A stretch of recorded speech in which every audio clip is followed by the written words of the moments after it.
Bonjour tout le monde et bienvenue dans cette nouvelle vidéo. Donc aujourd'hui une vidéo rapide sur Switch. J'avais envie de vous parler d'un linker qui arrive sur Switch. Oui, il y a un nouveau linker qui est annoncé depuis un petit moment. Et donc j'avais envie de vous le présenter aujourd'hui. Si j'ai décidé de vous le présenter, c'est parce que voilà, il y a différentes infos que je vois circuler. Et il y a des fois des petites conneries qui sont racontées. Donc j'avais envie de regrouper un petit peu dans cette vidéo ce que nous savons, vraiment ce que nous savons sur son fonctionnement. Et pas partir sur des hypothèses. Et ce qu'on ne sait pas, on ne sait pas. Point barre. Alors, tout d'abord, il faut savoir qu'il y a une vidéo qui a été postée avant Noël où il y a une personne qui présentait ce linker en fonctionnement. Je vais vous montrer la vidéo. Hop, la vidéo, elle est là. Donc, le linker, c'est ça. Donc, c'est une cartouche. Je vais vous montrer un petit peu plus en photo après. Une cartouche avec une carte SD. Il met dans la Switch. Donc, ici, on voit qu'il y a une petite LED verte, excusez-moi, qui s'allume. Le jeu a l'air d'être pris en compte.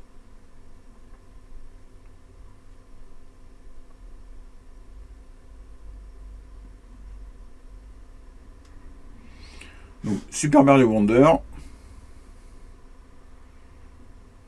Ça quitte. Il enlève la cartouche. Il remet la cartouche. Ça change de jeu. Ça change de jeu. Voilà. Donc le principe pour changer de jeu, c'est enlever la cartouche et remettre la cartouche. Donc ça, c'est la vidéo qu'on avait vue. Et donc, depuis, on a trouvé le site, on a trouvé différentes informations, on a creusé un petit peu. Donc sur Discord, on a pas mal parlé. Et donc, ce que nous savons, je vais vous mettre là directement au niveau, hop. Excusez-moi, je suis pas sur la bonne page. Au niveau ici, donc le voilà, le Mix Switch avec la carte SD. Ce que nous savons, c'est que c'est un linker qui simule la cartouche. Voilà, le principe c'est que ça simule la cartouche. On met les jeux sur la carte SD. Comme vous avez pu voir, on met la cartouche et on l'enlève pour changer de jeu. Donc on réinjecte comme ça. Il n'y a pas de menu, il n'y a pas de bouton, il n'y a rien. Ils avaient pensé à une version avec un bouton, peut-être une V2 plus tard, mais pour eux, un bouton est plus fragile, surtout vu la taille de la carte. Un petit bouton dessus serait plus fragile que juste enlever et remettre la cartouche pour changer de jeu. Donc ça, on le sait que pour l'instant, son mode de fonctionnement comme ça, c'est on la met, il y a un jeu, si vous voulez changer de jeu, vous enlevez, vous remettez. Ce n'est pas fait pour les gens qui collectionnent 50 jeux, qui veulent zapper 50 fois de jeu. Non, c'est vraiment, tu mets ton jeu du moment, tu mets dans ta console, ça fonctionne.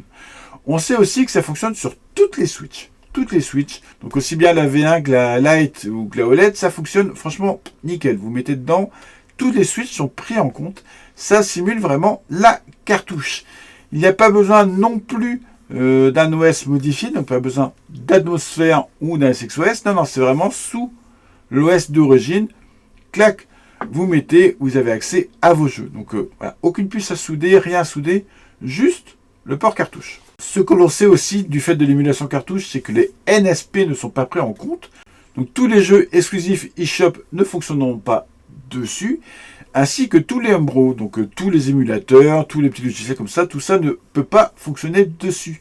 C'est vraiment de l'émulation de cartouche, donc c'est que des XCI. Par contre, tous les jeux sortis en version physique, en version cartouche physique, sont compatibles avec. Ce que nous savons aussi, c'est que les jeux, les XCI qu'on a l'habitude à l'heure actuelle de télécharger ne fonctionneront pas comme ça dessus. Il faut forcément un certificat. Et oui, il faut un certificat parce que là, ça simule la cartouche. C'est pas un hack, si vous voulez, la cartouche. C'est pas comme SXOS qui, par exemple, hackait donc, le XCI, donc le port cartouche, où il n'y a pas besoin de certificat, ça lancer. Non, là, il faut un certificat. C'est obligatoire. Donc, il y a un répertoire pour déposer ce certificat. Et là, ça fonctionne. Donc, si vous avez des XCI à l'heure actuelle, ils ne fonctionneront pas, sauf si vous avez les certificats. Donc, vous pouvez choper les certificats à côté et les coller, il n'y a pas de souci. C'est la chose à savoir. Donc, au niveau jeu en réseau, oubliez direct, parce que tous les jeux ont un certificat unique, et donc forcément, vous allez vous faire repérer direct par Nintendo, et vous allez vous faire bannir. Si vous utilisez ce genre de produit, c'est vraiment pour jouer comme ça, en solo à vos jeux, et oubliez les jeux réseau, oubliez direct, vous allez vous faire bannir, même si vous coupez internet, vous jouez avec, vous enlevez et que vous remettez plus tard une autre cartouche pour jouer en réseau, vous allez vous faire bannir. La Switch stocke des informations de jeux qui ont été lancés, vous allez vous faire défoncer. Donc, n'y allez pas. Voilà, n'y allez pas, c'est la chose à savoir. Au Au niveau de la disponibilité, pour l'instant, nous savons que c'est juste de la vente en grosse quantité, donc de la vente pour des revendeurs. Eux, ils vont pas chercher à vendre au détail, aux particuliers, c'est vraiment de la vente aux grossistes. On sait qu'une partie de la production est prévue pour fin janvier et que la grosse partie de la production est prévue pour le mois de mars. Donc il y a des chances que vous voyez dans différentes boutiques apparaître le MixSwitch février ou avril. Après, au niveau du prix, nous avons absolument aucune info de prix, mais aucune info. Donc là, on ne sait pas. Au niveau de l'avenir, pour l'instant, on sait que ça fonctionne avec tous les firmware actuels et tout le catalogue de jeux Switch déjà sortis. Eux, ils annoncent que ce n'est pas détectable par Nintendo. C'est un peu gros, je trouve, d'annoncer ça. Il y a des chances que Nintendo essaie quand même de bloquer le MixSwitch, parce que voilà, ça va pas leur plaire du tout, il y a des chances. En tout cas, le MixSwitch peut se mettre à jour si vraiment un jour il y a un blocage. Je dis bien vraiment, si vraiment un jour il y a un blocage, le MixSwitch peut se mettre à jour si de leur côté ils trouvent une solution pour débloquer cela. En tout cas, à l'heure actuelle, tout ce qui est sorti fonctionne. Donc déjà, ça c'est la très très bonne nouvelle.